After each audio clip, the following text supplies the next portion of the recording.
For more, let's bring in Jamil Jaffer, founder and executive director for the National Security Institute at George Mason University's Antonin Scalia Law School. Jamil, always good to have you on. President Biden was wheels on the ground in Israel just within the last couple hours.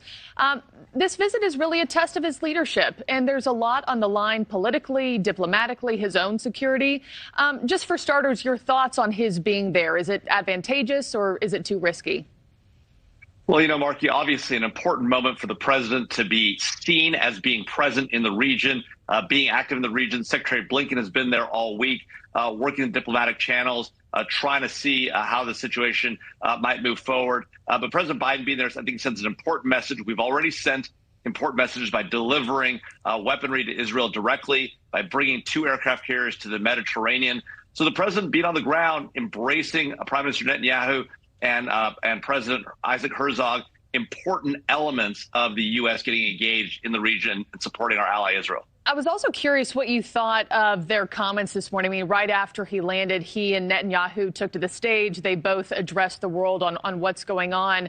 Curious what you thought about Biden's comments, if his words were strong enough, his tone. I was also surprised when he said, talking about Hamas, that they have committed atrocities that make ISIS seem somewhat rational.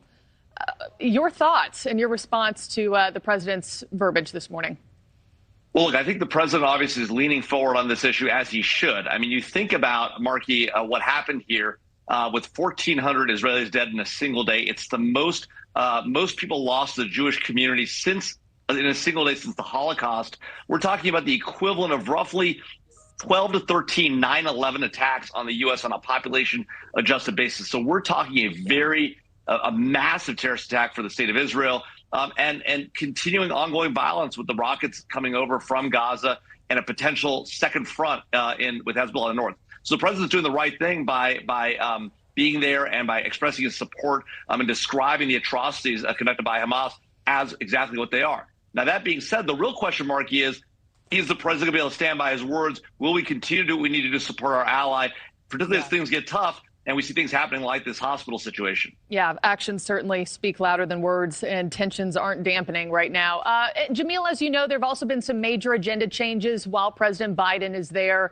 A summit scheduled with President Biden alongside the King of Jordan, the president of Egypt, head of the Palestinian Authority. That was scrapped following yesterday's blast that's thought to have killed hundreds at a Gaza hospital. How critical was that scrapped meeting between President Biden and Arab leaders? Well, obviously a really important meeting, particularly for the Palestinian people who need supplies and need access to water, for the U.S. citizens that are being held by Hamas, as well as the U.S. citizens who are trapped in Gaza trying to get out through the Egypt-Rafah border crossing. That meeting was important for all of those elements. It's really unfortunate that the Arab leaders decided to cancel that meeting, and particularly when we don't know actually what happened at that hospital. We don't know if it was an IDF strike or, as the Israelis have argued pretty convincingly, that in fact it was an errant Islamic Jihad rocket that fell on that hospital. So we'll see what ends up happening. But I do think it's a mistake on both sides for that thing that had been canceled, and it's harmful not just to the Americans that are there, but to Palestinian civilians as well, who need that humanitarian assistance. Yeah, you wonder what kind of progress could have been made in those moments. And lastly, Jamil, I also wanted to ask you, Robert had talked about the protests, the demonstrations erupting all over the world at this point, and in front of U.S. embassies across the Arab world just last night. Do you fear that American personnel, including the President of the United States, in the Middle East, are at risk right now? Well, Marky, there's no doubt that the threat situation has increased for Americans globally, and particularly in the Middle East.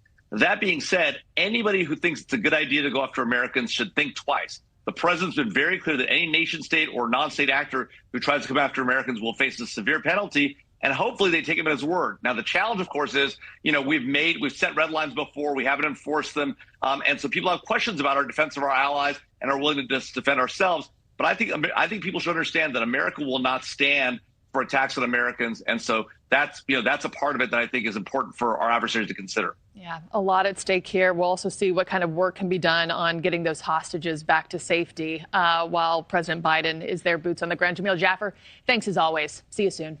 Thanks, Marky.